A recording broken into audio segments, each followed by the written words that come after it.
সম্মানিত ভিউয়ার্স, আসসালামু আলাইকুম ওয়া রাহমাতুল্লাহি ওয়া বারাকাতুহু। আশা করি সবাই আল্লাহর অশেষ রহমতে ভালো আছেন, সুস্থ আছেন। এই চ্যানেলে আর একটি নতুন গুরুত্বপূর্ণ ভিডিওতে আপনাদের সবাইকে স্বাগতম। আজকে আলোচনা করব আইনের মারপ্যাচে অনিশ্চিত 19তম শিক্ষক নিবন্ধন। বিস্তারিত থাকছে ভিডিওতে। এই ভিডিওটি দেখার আগে যারা এই চ্যানেলে একদম নতুন তারা অবশ্যই চ্যানেলটি সাবস্ক্রাইব করে পাশে থাকা বেল আইকনটি প্রেস করে দিন। আর যারা ইতিমধ্যে সাবস্ক্রাইব করেছেন তাদেরকে জানাই অসংখ্য ধন্যবাদ। আইনের মারপ্যাচে অনিশ্চিত 19তম শিক্ষক নিবন্ধন। আইনের মারপ্যাচে অনিশ্চিত হয়ে পড়েছে 19তম শিক্ষক নিবন্ধন পরীক্ষা। বেসরকারি শিক্ষক নিয়োগের লক্ষ্যে প্রার্থী বাছাইয়ের দায়িত্বপ্রাপ্ত সরকারি প্রতিষ্ঠান বেসরকারি শিক্ষক নিবন্ধন ও প্রত্যয়ন কর্তৃপক্ষ এনটিআরসিএ আইন পরিবর্তন করার প্রক্রিয়া সম্পন্ন না হওয়ায় এ জটিলতা তৈরি হয়েছে। রাষ্ট্রীয় ক্ষমতায় পালাবদলে এ প্রক্রিয়াটি কবে নাগাদ সম্পন্ন করা যাবে তা নিয়ে এখনও কেউ কিছু বলতে পারছে না।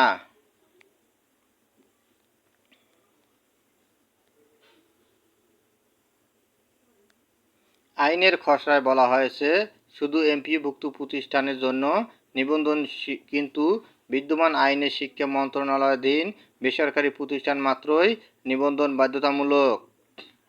এছাড়া নতুন আইনে পরীক্ষা কোন নিয়মে হবে তাও নির্ধারণ করা যাচ্ছে না। ফলে জারি করা যাচ্ছে না সার্কুলারও। এমন পরিস্থিতিতে বেসরকারি শিক্ষা প্রতিষ্ঠানে শিক্ষক নিয়োগের ধারাবাহিকতা বজায় রাখতে রাষ্ট্রপতির অধ্যাদেশের মাধ্যমে আইন পাশের বিষয়টিও উঠে এসেছে সংশ্লিষ্টদের আলোচনায়।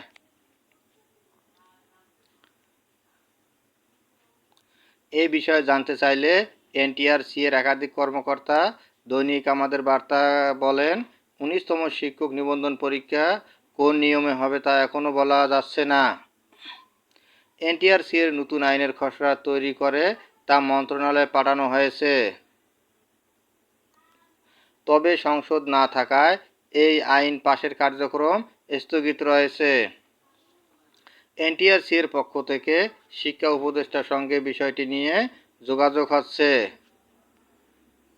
সেক্ষেত্রে রাষ্ট্রপতির অধ্যাদেশের মাধ্যমে আইন পাশ হলেও হতে পারে।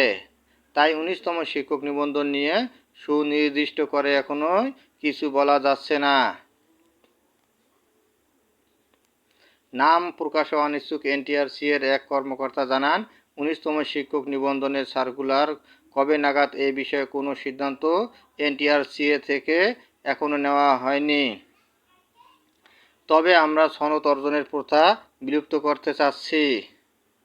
আমাদের পরিকল্পনা ছিল আইন পাশ হলে অষ্টাদশ থেকেই সনদ না দিয়ে সরাসরি নিয়োগ সুপারিশ করার।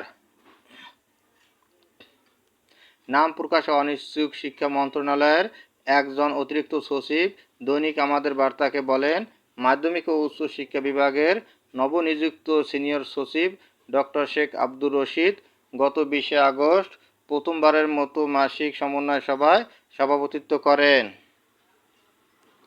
সভায় এনটিআরসি এর প্রতিনিধি জানান, আইনের খসড়াটি প্রমিতকরণ হয়েছে এবং 18 জুলাই মন্ত্রিপরিষদ বিভাগ কর্তৃক গঠিত কমিটিতে পাঠানো হয়েছে।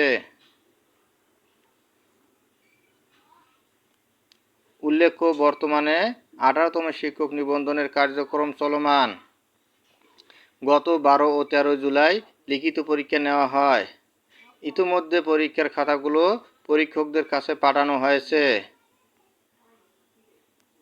এর আগে গত 15 মে 18তম শিক্ষক নিবন্ধনের প্রিলিমিনারি পরীক্ষার ফল প্রকাশ করে এনটিআরসিএ।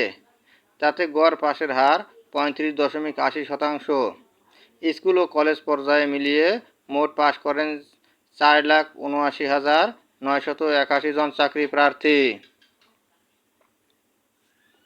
গত 15 মার্চ অনুষ্ঠিত প্রিলিমিনারিতে 18,65,719 জন আবেদন করলেও পরীক্ষায় অংশ নেন 13,40,833 জন। এনটিআরসিএ জানিয়েছিল, 18তম শিক্ষক নিবন্ধনের লিখিত পরীক্ষা শেষ হওয়ার এক সপ্তাহ পর ভাইভা শুরু হবে। আর ভাইভা চলাকালে 19তম নিবন্ধনের সার্কুলার জারি করা হবে।